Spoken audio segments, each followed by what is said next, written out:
नमस्कार, स्वागत है आप सबका। मैं पुनीत पाठक हूं और आप देख रहे हैं हमारी खास पेशकश। मध्य प्रदेश में पिछले 7 दशक की राजनीति में कई उतार चढ़ाव प्रदेश ने देखे। प्रदेश ने कई मुख्यमंत्रियों के कार्यकाल को देखा। साल 2003 के विधानसभा चुनाव में नई सरकार ने जिन लक्ष्यों को लेकर सत्ता हासिल की थी, आज 20 साल के बाद हमें उसका अंतर साफ तौर पर नजर आता है। पिछले 2 दशक में मध्य प्रदेश का परिदृश्य काफी हद तक बदल चुका है। जन कल्याण के क्षेत्र में न केवल नए प्रतिमान स्थापित किए गए, बल्कि प्रदेश सरकार की योजनाएं अन्य राज्यों के लिए प्रेरणा बनी, एक मॉडल के तौर पर उभरी हैं। ये साल चुनावी है, लिहाजा अब फिर हिसाब लगेगा। इस अहम पड़ाव पर शिवराज सरकार के कामकाज की समीक्षा होना भी पूरी तरह स्वाभाविक है। सवाल उठता है, विकास के पैमाने पर सरकार को आखिर आप कितने अंक देंगे, कितना आगे पाएंगे? कल्याणकारी योजनाओं को लागू करने में सरकार का परफॉर्मेंस आप कैसे जज करते हैं, ये जानने की कोशिश हम आज चर्चा के द्वारा करेंगे। शुरुआत करते हैं इस पूरे कार्यकाल को लेकर तैयार की गई रिपोर्ट से। मैं शिवराज सिंह चौहान ईश्वर की शपथ लेता हूं, मैं मध्य प्रदेश राज्य के मुख्यमंत्री के रूप में अपने कर्तव्यों का श्रद्धापूर्वक और शुद्ध अंतःकरण से निर्वहन करूंगा। 23 मार्च 2020 यही वो तारीख है जब शिवराज सिंह चौहान ने चौथी पारी के लिए प्रदेश के मुख्यमंत्री के तौर पर सादगी से शपथ ली। आगामी 23 मार्च को शिवराज सरकार इस कार्यकाल के 3 साल पूरे कर रही है। इस अहम पड़ाव पर सरकार का दावा है कि उसने हर वर्ग का ध्यान रखा, जिससे प्रदेश का चहुमुखी विकास हुआ। हालांकि विपक्ष उसे बार बार कटघरे में खड़ा करता रहा है। आने वाली 23 मार्च को सरकार अपना रिपोर्ट कार्ड जनता के सामने पेश करेगी। साल के अंत में विधानसभा चुनाव है। ऐसे में शिवराज सरकार अपनी उपलब्धियों को लेकर जनता के बीच पहुंचना शुरू हो चुकी है, तो विपक्ष भी घेरने के लिए जनता के बीच ही पहुंच रहा है। राजनीति से इतर बीते 3 साल में राज्य सरकार की उपलब्धियों पर अगर एक नजर डालें तो राज्य की विकास दर 16% से अधिक रही। औद्योगिक विकास दर 24%। राज्य सरकार ने महिलाओं के लिए लाडली बहना योजना नाम से एक महती योजना शुरू की, जिसके तहत महिलाओं को साल में 12,000 रुपए सरकार प्रदान करेगी। मध्य प्रदेश की धरती पर अगर बिटिया पैदा होगी तो वो लखपति पैदा होगी, लखपति। और इसलिए अपनी योजना बनी लाडली लक्ष्मी योजना, और उस योजना में अपन ने तय की तो पैदा होते ही उसके नाम से उसके खाते में सीधे पैसे डालेंगे 30,000 रुपया। महिलाओं की अपने खर्चे के लिए आवश्यकता, जो बच्चों को अपना कुछ लेना चाहती हैं तो ठीक है, खुश रहेंगी महिलाएं। जो भी है, साल में 12,000 रुपए बहुत है, एक गरीब फैमिली के लिए बहुत अच्छा है। मामा जी ने जो योजना स्थापित की है उससे मैं बहुत संतुष्ट हूँ, क्योंकि ये धनराशि मेरे बच्चों की पढ़ाई में काम आएगी। केवल महिला सशक्तिकरण ही नहीं, आदिवासी वर्ग का कल्याण भी सरकार की प्राथमिकता में है। पेसा एक्ट लागू कर आदिवासियों को उनका अधिकार और सम्मान देने का काम शिवराज सरकार ने इसी कार्यकाल में किया है। आदिवासी महापुरुषों का सम्मान कर उनके नाम पर न केवल स्मारक बनाए जा रहे हैं, बल्कि युवाओं को रोजगार देने की कई योजनाओं का संचालन हो रहा है। ये पेशा कानून जो हम नए नियम बना रहे हैं, वो जमीन का अधिकार, जल का अधिकार और जंगल का अधिकार आपको देने वाला है। जबरन धर्मांतरण के खिलाफ भी शिवराज सरकार लगातार एक्शन में है। प्रदेश में धर्मांतरण को रोकने सख्त कानून लागू किए गए हैं, जिसमें 10 साल की जेल और 1 लाख रुपए जुर्माने का प्रावधान है। धर्मांतरण का कुचक्र लव जिहाद जैसी चीज की तो तबाह हो जाओगे, बर्बाद हो जाओगे। ये नहीं चलेगा ये मत। माफिया की कमर तोड़ने में भी शिवराज सरकार आगे रही। अपराधियों और अवैध निर्माण पर बुलडोजर मामा का अवतार कहर बनकर टूटा। बीते 3 साल में शिवराज सरकार ने धार्मिक और पर्यटन क्षेत्र में भी विश्व मानचित्र पर अपनी छाप छोड़ने में सफलता पाई है।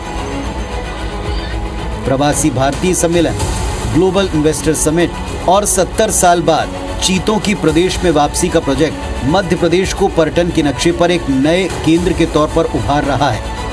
उज्जैन के भव्य महाकाल कॉरिडोर के निर्माण के बाद यहाँ श्रद्धालुओं की संख्या में तेजी से इजाफा हुआ है, जिसका असर इंदौर, उज्जैन समेत पूरे मालवा अंचल में आर्थिक दृष्टि से भी दिखने लगा है। से पर्यटक आने के कारण वो यहाँ नगर में घूमते हैं, हमारे होटल में रहते हैं और होटल का व्यवसाय बढ़ावा मिलता है। सरकार द्वारा जो बढ़ावा दिया गया है इसके लिए सरकार को मैं बहुत बहुत धन्यवाद देता हूँ। मध्य प्रदेश की राजधानी भोपाल और आर्थिक राजधानी इंदौर में जल्दी मेट्रो की शुरुआत हो रही। चंबल में अटल प्रोग्रेस वे, विंध्य के विकास के लिए भोपाल से सिंगरौली तक विंध्य एक्सप्रेस वे, इसके अलावा नर्मदा एक्सप्रेस वे और उसके दोनों ओर उद्योग स्थापित करने की योजना है। ये सारी योजनाएं अमल में आते ही लोगों को रोजगार मिलेगा। बीते 3 साल के दौरान शिवराज सरकार दरबारी व्यवस्था से बाहर निकलकर आम जनता के बीच भी पहुंची, जनता से सीधे संवाद किया। कुल मिलाकर शिवराज सरकार ने अपनी चौथी पारी में 3 साल का कार्यकाल पूरा किया। इस दौरान आत्मनिर्भर मध्य प्रदेश का नारा देकर कई मील के पत्थर भी स्थापित किए, लेकिन साल चुनावी है तो चुनौतियां भी कई हैं, जिनसे पार पाने के लिए सरकार को सतत प्रयासों की आवश्यकता है। तो हर सरकार एक लक्ष्य लेकर आगे चलती है। शिवराज सरकार ने भी अपने इस ताजा कार्यकाल में, जिसके 3 वर्ष पूरे हो चुके हैं, उन्होंने भी अपने एक लक्ष्य को तय करके शुरुआत की। चुनौतीपूर्ण बड़ा माहौल था, लेकिन इसके बावजूद सरकार की उपलब्धियों की फेहरिस्त है, जिनका हिसाब भी होगा और जिन पर जवाब भी लिए जाएंगे। आज आप हमारे साथ टीवी स्क्रीन के ऊपर एक बड़ा ही समृद्ध पैनल देख रहे हैं। बहुत ही अनुभवी पत्रकार इस पैनल में मौजूद हैं। इन सब से पूछते हैं कि इनके मुताबिक प्रदेश सरकार अलग अलग पैमानों पर किस स्तर के ऊपर ठहरती इन्हें नजर आती है। हमारे साथ जो पैनल में जुड़े हुए हैं उनमें वरिष्ठ पत्रकार हैं दिनेश गुप्ता साहब, बारीकी से पकड़ रखते हैं सियासत पर। हर्षवर्धन जी हैं, वरिष्ठ पत्रकार के तौर पर, समीक्षाकार के तौर पर आप इन्हें देखते सुनते रहे हैं। चैतन्य भट्ट साहब हैं, जो खुद अपने आप में एक इंस्टीट्यूशन के समान सरकार के कामों को देखते हैं, परखते हैं, जनता के बीच जाकर उसका फीडबैक लेते हैं। और इसी तरीके से डॉक्टर सत्य प्रकाश शर्मा जी भी हैं। ये चारों वरिष्ठ पत्रकार आज हमारे साथ इस समीक्षा वाले कार्यक्रम में जुड़ेंगे और हम इनसे पूछते हैं विभिन्न योजनाओं के बारे में। आप चारों को मेरा नमस्कार, बहुत स्वागत है आपका इस मंच पर, इस पैनल में। सबसे पहले मैं दिनेश गुप्ता जी से ही शुरुआत करता हूं चर्चा की। दिनेश जी, हर बार सरकारें बनती हैं चुनाव के ठीक बाद, लेकिन ये जो सरकार बनी थी, ये वाला जो कार्यकाल शुरू हुआ शिवराज सरकार का, ये थोड़ा सा अलग, थोड़ा डिफरेंट था। अब 3 वर्षों के बाद चुनौतियों और उपलब्धियों को अगर हम तोलते हैं तो आप चुनौतियां ज्यादा मानते हैं, सरकार की उपलब्धियां ज्यादा देखते हैं?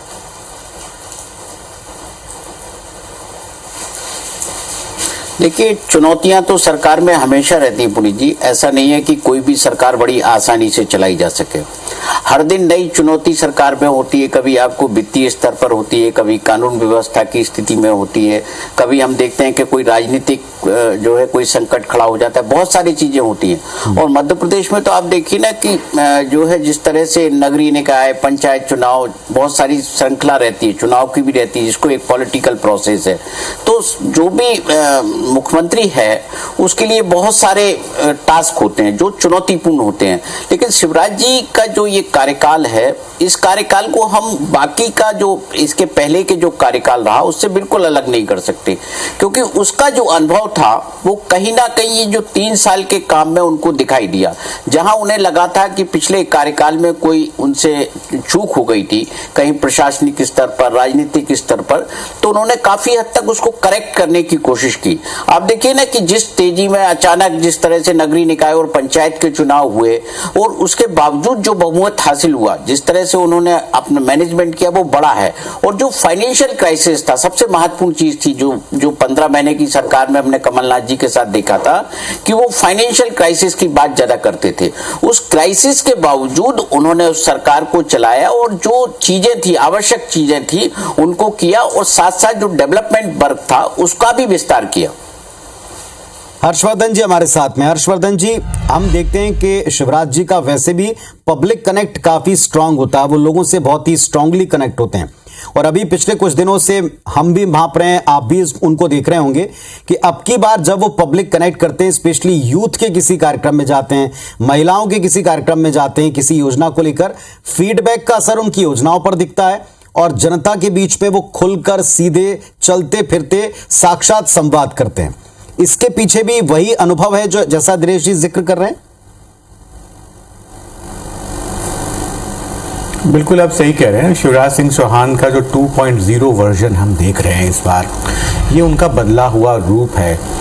उन्होंने रणनीतिक तौर पे अपनी छवि में बदलाव किए हैं। एक आपने कहा कि जब वो स्टेज पे भाषण करते हैं तो वे बजाय एक स्थान तक सीमित रहने के पूरे स्टेज का यूज़ करते हैं, लोगों तक जाते हैं, लोगों पे गुलाब की पंखुड़ियाँ फेंकते हैं और एक कनेक्ट पैदा करते हैं। दूसरी बात ये कि शिवराज सिंह चौहान की जो पहचान बनी एक संवेदनशील नेता के रूप में, मुख्यमंत्री के रूप में, महिलाओं का जो हमारी आबादी में जो महिलाओं की संख्या लिंगानुपात है उसको बढ़ाने में लाडली लक्ष्मी योजना को लेके उनकी छवि बनी, तो एक नेशनल फेम पे उनको लेके गई।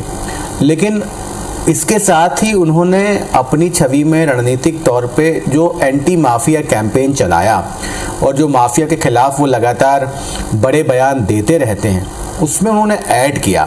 लेकिन अभी 3 साल का जो वक्त है सरकार का, जो सरकार बीच में आई कमलनाथ सरकार के जाने के बाद, बहुत लंबा अरसा सरकार का कोविड से संघर्ष में बीत गया, तो सरकार को पूरा वक्त नहीं मिला काम करने का। और इससे पहले जो सरकार ने चुनाव से पहले जो लाडली बहना योजना पेश की है वो बड़ा एक उसका कदम है और इसको लोग सीधे तौर पर चुनाव से जोड़ के देख रहे हैं कि क्या ये योजना गेम चेंजर साबित हो सकती है। मध्य प्रदेश में बड़ी आबादी महिलाओं की है और गृहिणियों की है, तो गृहिणियों के बहाने पूरे परिवार को लुभाने के लिए सरकार ने ये योजना पेश की है। मुझे लगता है कि चुनाव जब होंगे तब इस पर बड़ी चर्चा होने वाली है। आपने जिक्र छेड़ दिया, चलिए मैं विस्तार में अब इसी योजना में जाता हूं। बिल्कुल आपने ठीक कहा है हर्षवर्धन जी कि आज की तारीख में सर्वाधिक चर्चा स्वयं सरकार और मुख्यमंत्री भी इस योजना की कर रहे हैं और इस योजना की चर्चा चुनावी वर्ष की वजह से भी काफी ज्यादा हो रही है। हमारे साथ में चैतन्य भट्ट साहब हैं। चैतन्य जी, पहले भी बेटियों को लेकर, भांजियों को लेकर सुर्खियों में रहते हैं और अब लाडली बहना योजना, कैसे आप इस योजना को और इसके इम्पैक्ट को पाते हैं प्रदेश में? देखिए पुनीत जी, क्योंकि ये चुनाव का वर्ष है, नवंबर दिसंबर में चुनाव होंगे, जाहिर है कि भारतीय जनता पार्टी और उसके नेता ये चाहेंगे कि एक बार पुनः वे सत्ता में काबिज हों। और हर सरकार ये चाहती है कि जब भी चुनाव पास आते हैं तो वो कुछ ऐसी मन भावन लोग भावन घोषणाएं करते हैं जो उनको सत्ता के करीब ले जाती है। जहां तक लाडली बहना योजना की बात है तो ये एक बहुत बड़ा तुरुप का पत्ता है जो शिवराज सिंह चौहान जी ने खेला है, क्योंकि बहुत बड़ी आबादी महिलाओं की है और अगर उनको 1000 रुपए महीने की आमदनी होती है बिना कुछ किए हुए, तो जाहिर सी बात है कि उनका जो वोट है वो कहीं ना कहीं भारतीय जनता पार्टी की झोली में गिरेगा। लेकिन जिस तरह की योजना बनी है और उसमें जिस तरह से कागजात मांगे जा रहे हैं वो जरूर लोगों को परेशान कर रहा है। अभी कई जगह हमने कलेक्ट्रेट में भी जाकर देखा कि धूप में बिना पानी के अपने बच्चों को लिए जो महिलाएं खड़ी हैं उनको कहीं मूल प्रमाण पत्र बनाना पड़ रहा है, कहीं दूसरे कागजातों की तैयारी करना पड़ रही है। उसमें दलाली प्रथा जरूर शामिल हो गई है। तो सरकार को ये देखना पड़ेगा कि वास्तव में जिनको ये लाभ हम पहुंचाना चाहते हैं वो लाभ उनको पहुंच पाएगा या दलाली बीच में आ जाएगी। दूसरी बात जो है कि जो सरलीकरण हो जाए अगर इस योजना का, इसमें बहुत से कागजात मांगे गए हैं, जैसे फोटो है, फिर मोबाइल नंबर है। अगर मोबाइल नंबर में भी एक सवाल ये खड़ा हो रहा है कि मोबाइल नंबर पर्टिकुलर उस महिला का होना चाहिए या उसके परिवार के किसी भी सदस्य का मोबाइल नंबर चल जाएगा। तो कुछ विसंगतियां हैं, लेकिन उनको मुझे लगता है कि ठीक कर लिया जाएगा, क्योंकि 25 मार्च के बाद से शिविर लगेंगे और लाडली बहना के जो फॉर्म है वो लोगों से बातचीत करके उनको भरा जाएगा और उसका फायदा निश्चित तौर पे मिलेगा। ये बात सही है कि कांग्रेस ने भी ये घोषणा की कि अगर शिवराज सिंह चौहान 1000 रुपए प्रति माह दे रहे हैं तो हम अगले साल अगर हमारी सरकार बनती तो हम उसको 1500 रुपए यानी 18,000 रुपए सालाना कर देंगे। लेकिन व्यक्ति ये सोचता है कि जो अभी मिल रहा वर्तमान में वो लेना ज्यादा श्रेयस्कर होगा, भविष्य में क्या होगा, किसकी सरकार बनेगी। लेकिन निश्चित तौर पे भारतीय जो प्रदेश की जो महिलाएं हैं उनके तो दोनों हाथों में लड्डू हैं, क्योंकि अभी अगर 1000 रुपए मिल रहा है, खुदा ना खास्ता अगर कमलनाथ की सरकार आ जाती तो वो 1000 से बढ़ के 1500 हो जाता है। लेकिन इसमें कोई शक नहीं है कि शिवराज सिंह चौहान जो सोचते हैं और वो जो जनता से कनेक्ट होते हैं, देखिए वो डांस भी कर लेते हैं, वो गाना भी गा लेते हैं, वो भजन भी कर लेते हैं, मतलब राजनीति के जितने भी दांव पेच हो सकते हैं वो उनको पूरी तरह से ग्राह्य कर लेते हैं। भले ही इसको विरोधी दल उसको पाखंड कहें, अभिनय कहें, लेकिन एक जो सफल राजनीतिक होता है वो जनता की नब्ज को किस तरह से पकड़ना चाहता है और किस तरह से पकड़ता है, ये बड़ी खूबी है शिवराज सिंह चौहान। और एक आम आदमी की तरह वो लोगों से व्यवहार करते हैं। हर व्यक्ति को लगता है कि ये व्यक्ति जो हमारे बीच का व्यक्ति है, मुख्यमंत्री नहीं हमारे बीच का। संवेदनशीलता निश्चित तौर पे है, बहुत से ऐसे मामले हमने देखे हैं जिसमें उन्होंने तत्काल निर्णय लिया।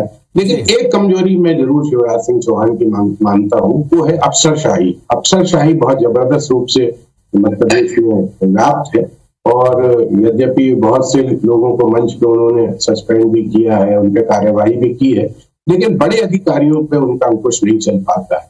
तो ये अगर थोड़ी सी दिक्कतें होती हैं। और दूसरा भ्रष्टाचार का मसला भी है, यद्यपि वो जीरो टॉलरेंस की बात करते हैं, लेकिन निचले स्तर पे आज भी उतना ही भ्रष्टाचार इतना पहले था। आप किसी भी सरकारी दफ्तर में चले जाइए, वो ठीक है कि बहुत से अभी लोग पकड़े जा रहे हैं, लेकिन कुछ चीजें जरूर है। लेकिन एक सफल राजनीतिज्ञ जो होता है उसके तमाम गुण जो है वो शिवराज सिंह चौहान है।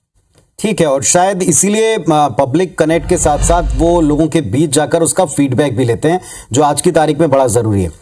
डॉक्टर शर्मा, आपने सभी को सुना, लाडली बहना योजना, चूंकि ये ट्रम्प कार्ड माना जा रहा है, गेम चेंजर योजना मानी जा रही है चुनावी पर्सपेक्ट से, लेकिन अगर जनता के हितों के हिसाब से देखें, भले ही इसमें कुछ दिक्कतें हैं, क्या इसकी प्रॉपर मॉनिटरिंग हो तो वाकई गेम चेंजर साबित हो सकती है?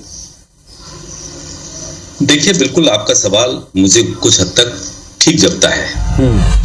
देखिए, मध्य प्रदेश के मुख्यमंत्री शिवराज सिंह चौहान ने जब आज से 3 साल पहले ये जो सरकार में आए तो ये वाकई उनके लिए चैलेंजिंग टास्क था, क्योंकि ये सरकार बड़े राजनीतिक घटनाक्रम के बाद बनी।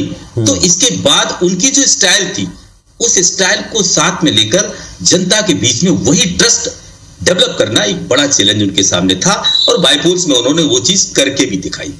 देखिए, मैं बताऊं, शिवराज सिंह चौहान की इमेज एक वुमेन एम्पावरमेंट का जो मूव है, जिसने पूरे देश में उनको एक बड़ी पहचान दी है, उसको कहीं ना कहीं गिरफ्त किया इस कार्यकाल में।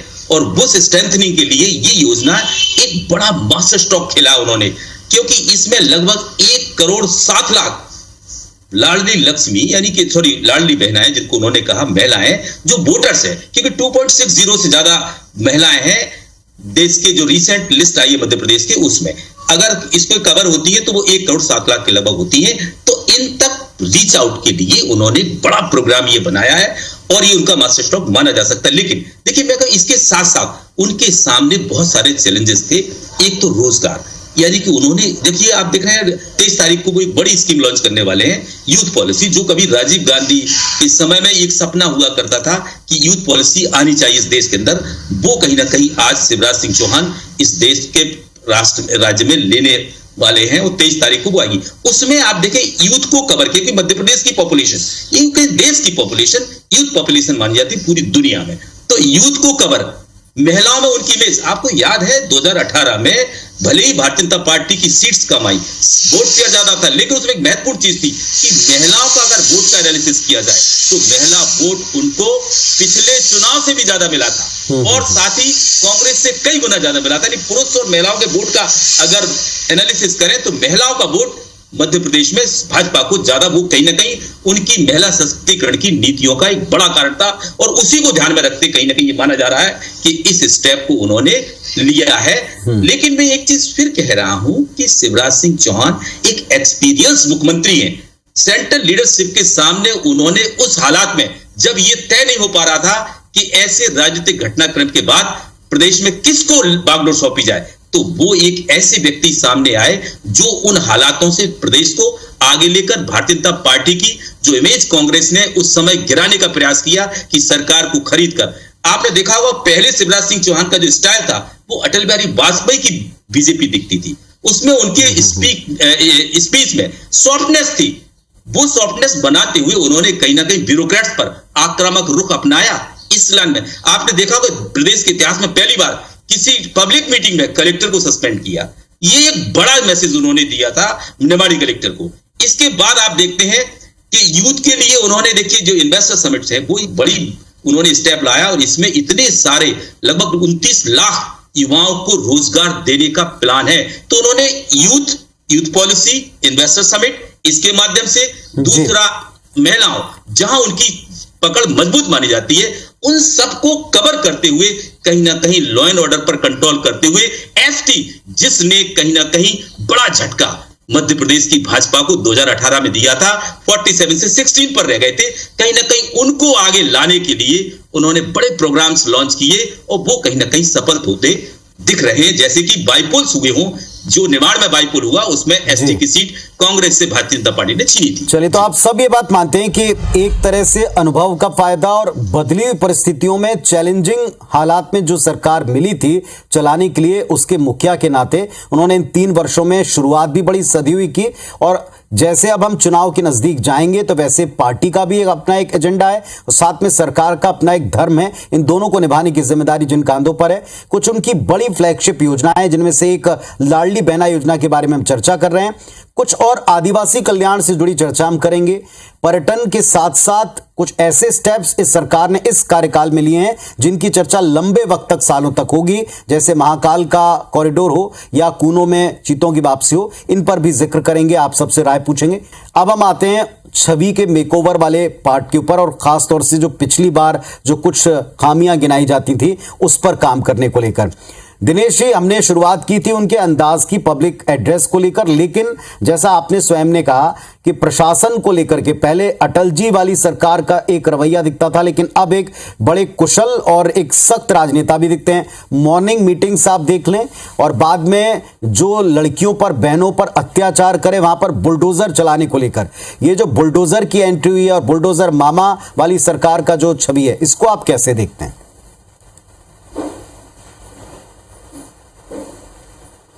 शिवराज सिंह जी की एक जो खासियत है वो ये है कि वो ये जानते हैं कि किस चीज का क्लिक ज्यादा है और किसका इम्पैक्ट ज्यादा है।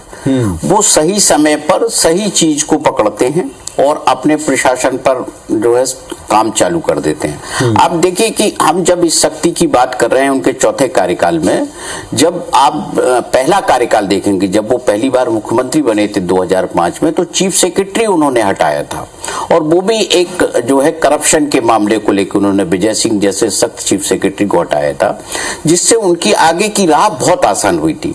तो तब से आज तक उन्होंने कुछ में कुछ बदला नहीं है, या कुछ उन्होंने उसको कोई बहुत इंप्रूवमेंट नहीं किया, लेकिन उसी तरह से उनको जब लगता है जहां जिस चीज की डिमांड है वो उस हिसाब से कार्रवाई करते हैं। यदि उनको लगता है पानी की समस्या है तो 6 बजे मीटिंग करने में भी उनको कोई समस्या नहीं है।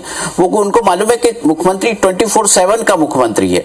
उन्हें लगता है कि यदि अपराधियों पर यदि हमें कोई खौफ पैदा करना है तो बुलडोजर चलाने से भी नहीं हिचकते, क्योंकि हमने देखा ना कि एक पड़ोसी राज्य में भी इसी तरह की कार्रवाई हो रही थी, बुलडोजर की कार्रवाई हो रही थी। तो उन्हें जहां जिस चीज की आवश्यकता लगती है वो उस हिसाब से एक्शन ले लेते हैं। वो आप ये भी कह सकते हैं वो खुद के ब्रांड एम्बेसडर हैं। वो शिवराज जी के लिए किसी और की आवश्यकता नहीं होती। उनका जो अंदाज है वो जिस तरह से सरकार चलाते हैं तो लोगों को एक सेटिस्फेक्शन होता है। आप ये जो 15 महीने की सरकार का जब हम जिक्र करते हैं तो कहीं ना कहीं चीफ मिनिस्टर लोगों को एब्सेंट दिखता था। जो आदत थी लोगों को 13-14 साल जो शिवराज जी ने जिस तरह का मुख्यमंत्री देखने की आदत डाली थी वो कमलनाथ जी के रूप में नहीं देखते थे। कमलनाथ जी से लोग मिल नहीं पाते थे, कमलनाथ जी की सभाएं नहीं होती थी। तो जो उस तरह के जो जब होते हैं जिले में वो जाते हैं तो लोगों से इंटरेक्ट करते हैं, लोगों की समस्या सुनते हैं और उस हिसाब से फैसले लेते हैं। आप देखें ना कि एक लाडली बहना की तो बार बार जिक्र हो रहा है, लेकिन एक और जो स्कीम है जो इसके पीछे चली गई वो है लोगों को जमीन देने की स्कीम। जो भू माफिया से जो जमीन छुड़ाई जा रही है उसको वो जरूरतमंद में बांट रहे हैं। ये कोई छोटा कदम नहीं है, ये भी एक बहुत महत्वपूर्ण कदम है और राजनीतिक दृष्टि से भी बहुत बड़ा कदम है।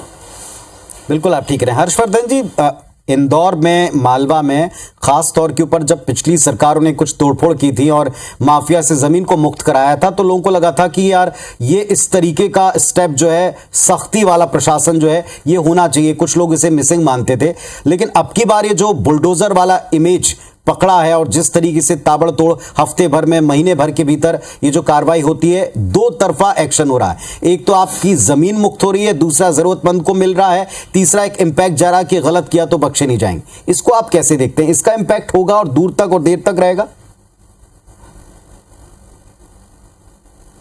देखिए, ये जो अपराधियों के मकान गिराने की मुहिम जो है वो उसकी शुरुआत इंदौर से ही हुई थी और ये साफ इंस्टेंट इंसाफ का दौर है। जिस तरीके से लोग एक सोशल मीडिया प्लेटफॉर्म पे रील देखते हैं 30 सेकंड के, समझ में उनको कहानी आ जाती है, वैसे ही लोग भी आजकल इंस्टेंट इंसाफ चाहते हैं।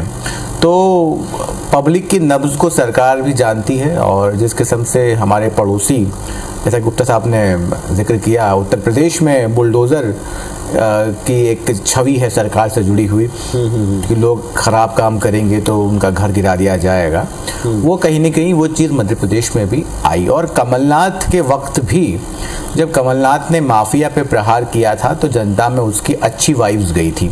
तो ये सब चीज़ों को देखते हुए शिवराज सिंह चौहान सरकार में भी बुलडोज़र लगातार काम करता दिखाई दे रहा है, और पब्लिक को लगता है साहब कि इंसाफ फटाफट हो रहा है। अब लेकिन इसमें दो बातें हैं, ये तो पब्लिक को प्रसन्न करने के लिए कि हम बहुत अच्छा काम कर रहे हैं, ये सरकारें करती हैं, लेकिन इसको हमारी शासन व्यवस्था का मुझे लगता है कि स्थायी अंग नहीं होना चाहिए।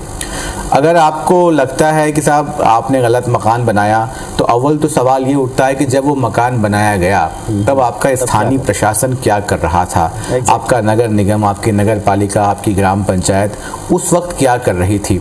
तो अगर किसी अपराधी ने अवैध निर्माण किया है, ज़मीन कब्जाई है, नक्शे से अधिक निर्माण किया है, तो सरकार की जिम्मेदारी ये भी है कि मकान को गिराए, अवैध हिस्से को गिराए, लेकिन जिस अधिकारी के कार्यकाल में ये निर्माण हुआ उस पे भी कोई न कोई एक्शन होना चाहिए, तभी इंसाफ का सर्कल पूरा होगा। मतलब अपराधी को तो जो है उससे बदला ले रहे हैं एक तरीके से, लेकिन अपराधी के साथ उसके घर के लोग भी रहते हैं, उनके भी मानव अधिकार होते हैं, इससे हम इनकार नहीं कर सकते। अगर मेंबर किसी परिवार का एक मेंबर अपराध करता है तो उसके जो परिवार के सब लोग हैं, सज़ा उन सबको नहीं मिलती, कानून के मुताबिक सज़ा उसको मिलती है जिसने अपराध किया।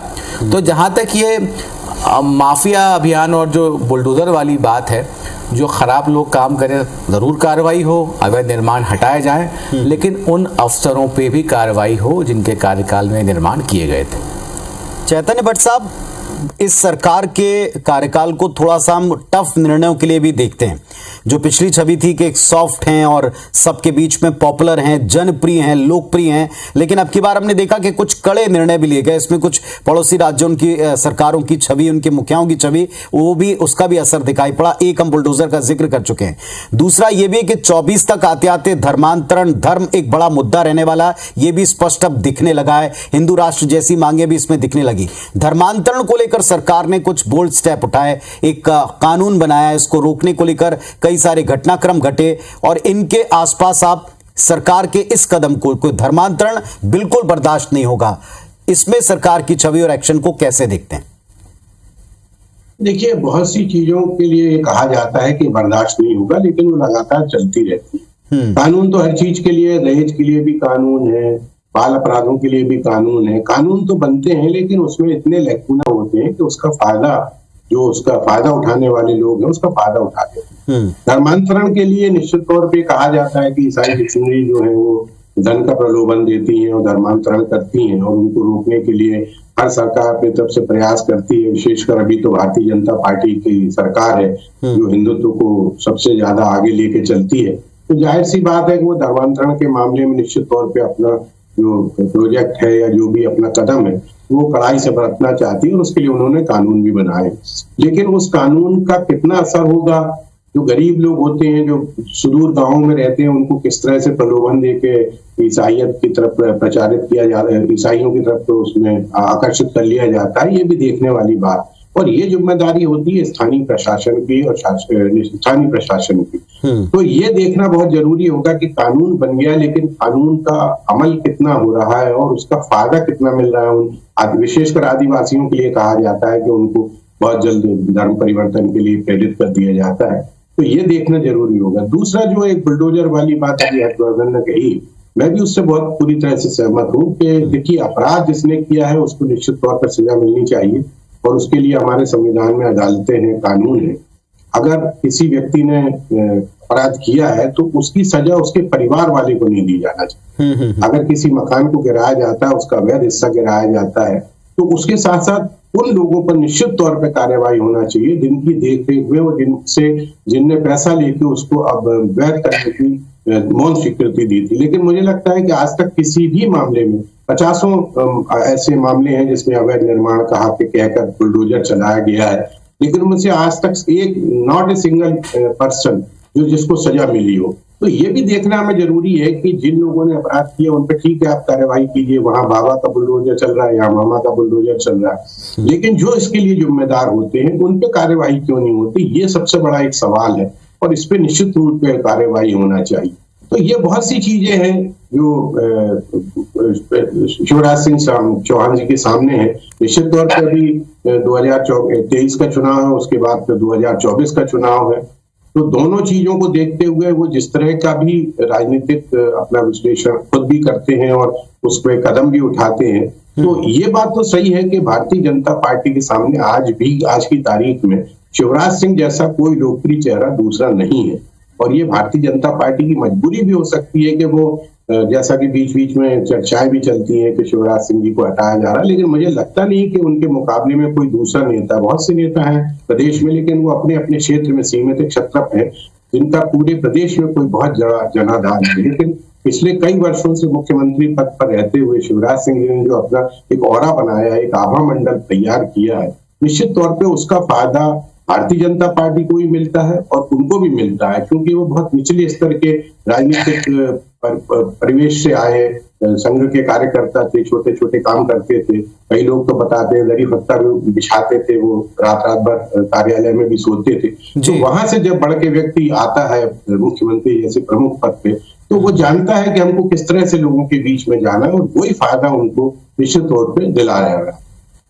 एक बड़ा चैलेंज रहता है डॉक्टर सत्यप्रकाश शर्मा जी किसी भी सरकार के सामने कि आप प्रदेश की आर्थिक सेहत को बहुत अच्छा रखें, डेवलपमेंट के काम हो, प्रदेश की ज़रूरतें हों या आने वाले वक्त की चुनौतियां हों, इसके लिए आप फंड का एलोकेशन और योजनाओं का निर्माण जिस भी तरह से करें, ये ज़मीन पर अगर ढंग से ना उतरें, उसके लिए सही फंड और इन्वेस्टमेंट ना आए तो शायद माहौल वैसे जम नहीं पाता, शायद असर उतना हो नहीं पाता। इन्वेस्टर समिट को लेकर हमेशा सरकार सुर्खियों में भी रही है और चुनौती ये रही है कि आप कितना ज़मीन पर उसको ला पाते हैं।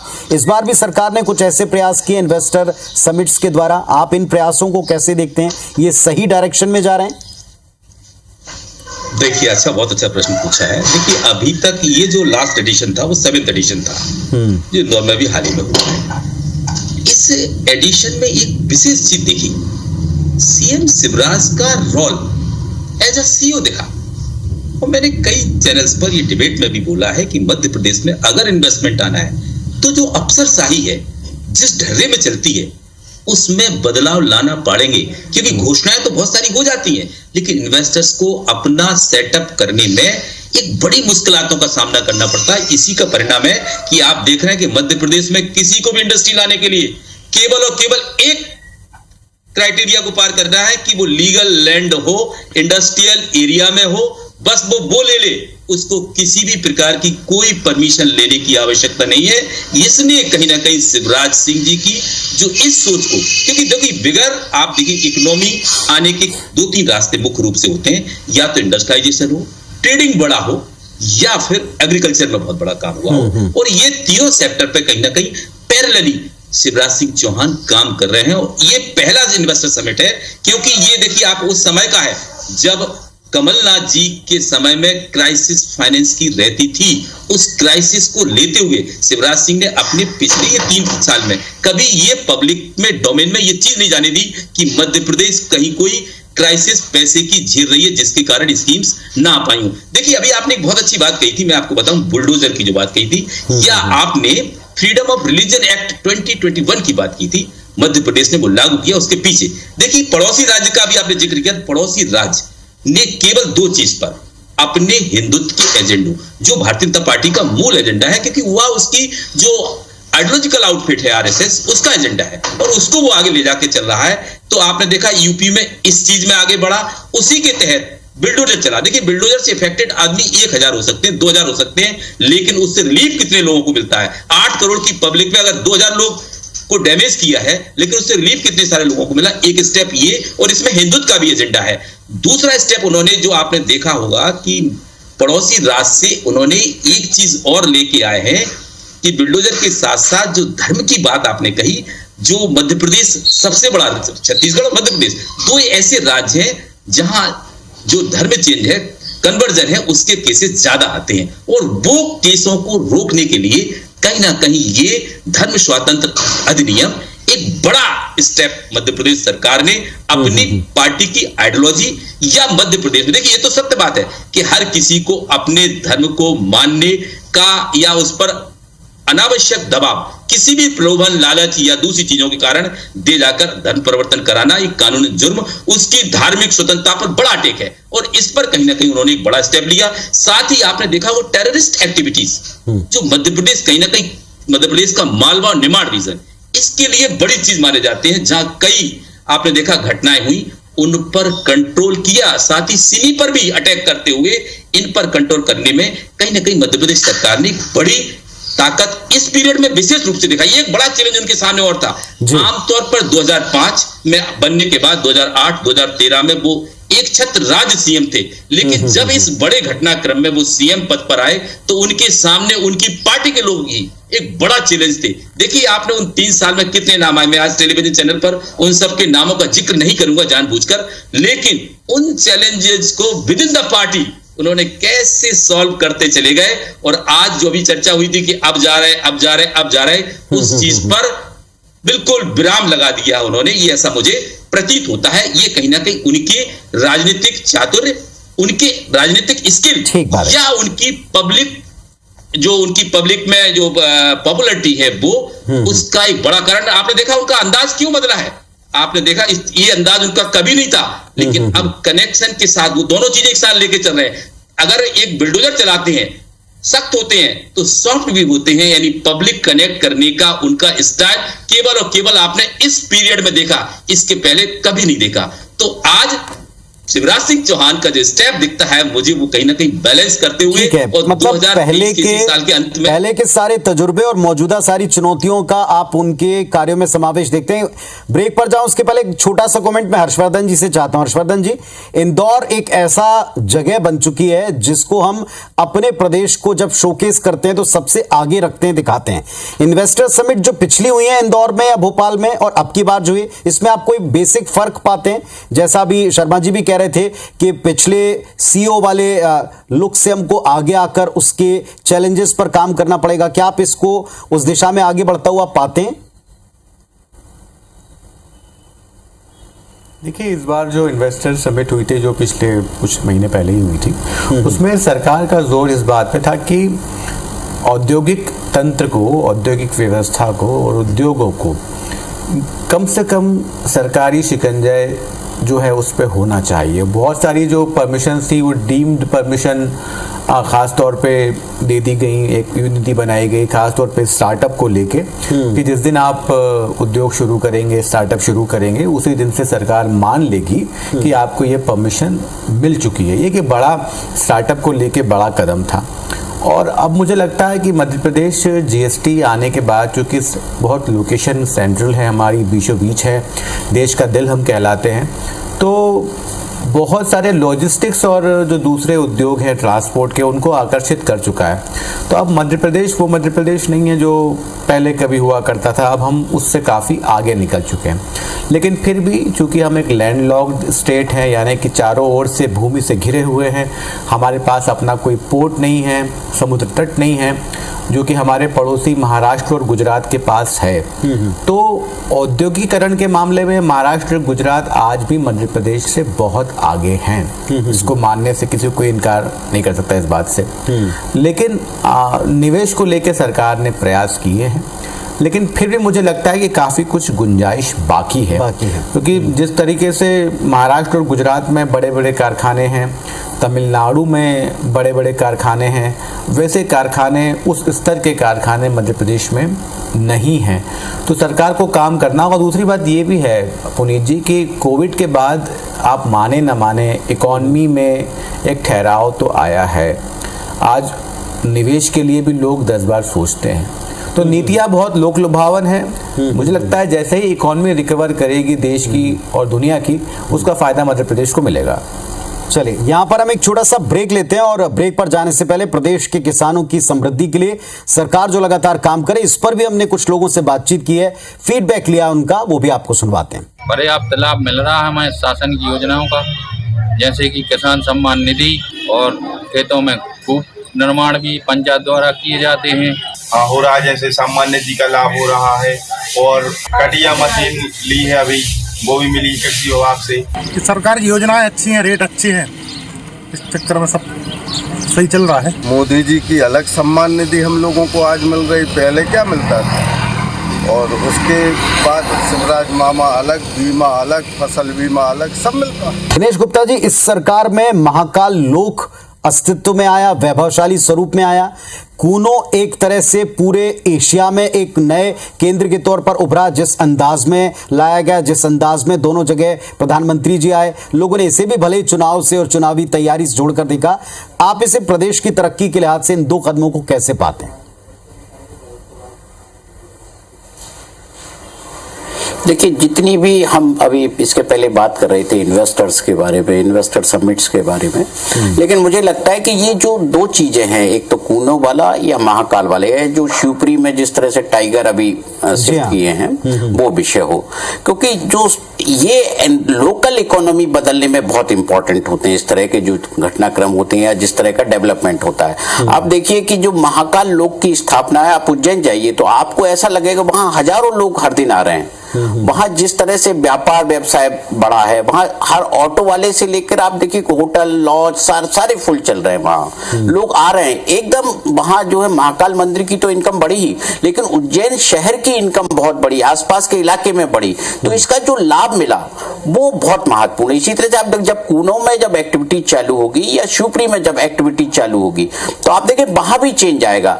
एक बहुत लंबे समय से एक रिलीजन टूरिज्म पर बात होती थी हमारे यहाँ देश में, कि रिलीजन टूरिज्म कैसे डेवलप किया जाए, किस तरह से किया जाए। मध्य प्रदेश में भी हुई, जब उमा भारती जी भी आई तब भी ये थॉट आया कि हमको तो मध्य प्रदेश में यदि टूरिज्म बढ़ाना है तो यहाँ के जो धार्मिक स्थल हैं उनको विकसित करना होगा। कई तरह की योजनाएं आई थी, लेकिन ये जो कंसेप्ट आया कि महाकाल लोक को डेवलप किया गया, अब इसके बाद ओमकारेश्वर की बात हो रही है, ओरछा की हो रही है, ये एक बहुत डिफरेंट तरीके का एक डेवलपमेंट है, और इससे लोगों में अट्रैक्शन एक पैदा हुआ है और लोग निकल रहे हैं घरों में।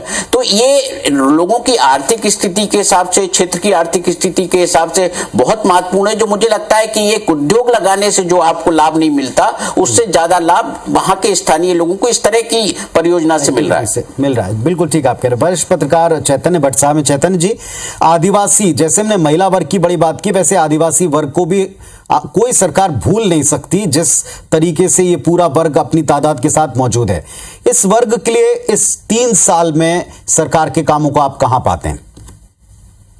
देखिए मनोज जी, आदिवासी बाहुल्य इलाका तो हमारे महाकौशल में डिंडोरी है, मंडला है, अनूपपुर है, शहडोल है, ये आदिवासी बाहुल्य इलाके।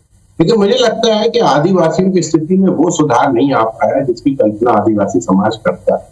यद्यपि हमारे मंडला से सांसद हैं, मंत्री भी रहे हैं और मंत्री अभी भी हैं, फग्गन सिंह कुलस्ते जी, उनकी निश्चित तौर पर स्थिति में बहुत सुधार आ गया होगा। लेकिन आदिवासियों की जो जल जंगल जमीन, ठीक है अभी वो कैसा कानून बनाया गया है, लेकिन वो 1996 में बन गया था, लेकिन मध्य प्रदेश में अभी वो लागू किया गया है। उससे हो सकता है कि आदिवासियों की कुछ स्थिति में सुधार आए, लेकिन आदिवासी आज भी वहीं के वहीं है, उनकी स्थिति में सुधार लाना बहुत आवश्यक है और ये सरकार का सबसे पहला कदम होना चाहिए, क्योंकि बहुत बड़ा वर्ग जो है आदिवासियों का, आप देखिए कि 230 में से काफी 47 सीट तो शायद आदिवासी वर्ग के लिए आरक्षित भी हैं। दूसरी बात, जो इन्वेस्टर्स की बात हो रही है, औद्योगिकरण की बात हो रही है, मुझे लगता है कि महाकौशल इसमें बहुत ज्यादा पिछड़ गया है। क्योंकि महाकौशल में आप देखिए कि भेड़ाघाट जो हमारे लिए संगमरमरी सौंदर्य का एक अद्भुत नमूना है, उसको वर्ल्ड हेरिटेज में शामिल करने के लिए बहुत लंबे समय से प्रयास किए जा रहे थे, उसके बाद वो प्रयास बंद हो गए। तो अगर आप देखें तो जबलपुर में आपका भेड़ाघाट है, उसी के पास छिंदवाड़ा के पास आपका पेंच टाइगर पार्क है, कान्हा किसली है, खजुराहो, ये सारे जो एक कॉरिडोर बना के इसको अगर डेवलप बहुत अच्छे तरीके से कर लिया जाए, वही लगता है कि महाकौशल की जो अपेक्षा हुई है युवराज सिंह सरकार के कार्यकाल में, उसमें काफी कुछ फायदा मिल सकता है। क्योंकि अभी भी देखिए कि आप महाकौशल से मात्र एक राज्य मंत्री है, जबकि कांग्रेस के शासनकाल में अकेले जबलपुर से 2 कैबिनेट मंत्री थे, तो महाकौशल को लेके थोड़ा सा लोगों को ये लगता है कि हमारी उपेक्षा की जा रही है। और यही कारण है कि आज मैं जबलपुर का रहने वाला हूँ। जबलपुर में आप देखिए कि जबलपुर बूढ़े और पुराने रिटायर्ड लोगों का शहर हो गया, क्योंकि यहाँ लोगों के पास काम नहीं। एक जमाना था जब हमारे यहाँ 4-5 आयुध फैक्ट्रियां थी, जिसमें 250 से लेके 500 तक एंसिलरीज थी, सहायक उद्योग थे। कोई नट बोल्ट बनाता था, कोई गद्दा बनाता था, वो सारी एंसिलरीज बंद हो चुकी। तो एमएसएमई की जो स्थिति है, छोटे उद्योगों की स्थिति है, उनको अगर बढ़ावा देगी सरकार तो मुझे लगता है कि चौतरफा विकास हो सकता है, क्योंकि हर बच्चा आज की तारीख में सबको इस बात का ख्याल रखना पड़ेगा और देखना पड़ेगा। और जिस उपेक्षा की आप बात करें, ये भी बार बार उठता रहा और एक बड़ा संजीदा विषय है जो सरकार को डील करना है। Atal progress way Chambal expressway के बारे में एक छोटा सा कमेंट मैं चाहता हूं डॉक्टर सत्यप्रकाश शर्मा जी रखें। ये भी लंबे समय से हम राजनीति में और सरकारों के एजेंडे में सुनते आए हैं, और अब इसके प्रोग्रेस को आप खुद कैसा पाते हैं? शर्मा जी, छोटा सा कमेंट। देखिए, किसी भी स्टेट के डेवलपमेंट में इंफ्रास्ट्रक्चर डेवलपमेंट का बड़ा रोल होता है, और उसमें विशेषकर हाईवेज या स्टेट हाईवेज का। तो ये जो अटल एक्सप्रेस वे है, ये अगर आता है या उस पर काम शुरू होता है तो निश्चित रूप से उस पर्टिकुलर रीजन में इंडस्ट्रियल डेवलपमेंट बढ़ेगा, उसकी इकोनॉमी बढ़ेगी, वहां के किसानों की जमीन की कीमत बढ़ेगी। लेकिन आपने देखा कि जो इकोनॉमी डेवलपमेंट की बात जो हो रही है प्रदेश में, देखिए इंडस्ट्रीज में एक बड़ा अच्छा काम हो रहा है एमएसएमई के, जैसा भट्ट साहब ने कहा। मैं आपको बताऊं कि ये जो आगामी समय में, आई थिंक मई में मध्य प्रदेश एक बड़ा स्टेप लेने जा रहा है, जिसमें लगभग हर जिले में एटलीस्ट 1 इंडस्ट्रियल क्लस्टर बनेगा, और लगभग more than 100 industrial cluster Madhya Pradesh में सेटअप किए जाएंगे। वो किस लिए? केवल ये रोजगार का साधन तो देंगे, लेकिन जो कहीं ना कहीं इनबैलेंसिंग मध्य प्रदेश में दिखती है कि मालवा निवाड़ में इंडस्ट्रियल जो एरिया है वो ज्यादा है, वहां ज्यादा लोगों को रोजगार के साधन मिले, बल्कि जबकि बुंदेलखंड है, रेवांचल है और दूसरे ग्वालियर चंबल रीजन है, इन रीजन में वो चीज नहीं है। इसको बैलेंस करने के लिए मुझे लगता है सरकार का बड़ा स्टेप है।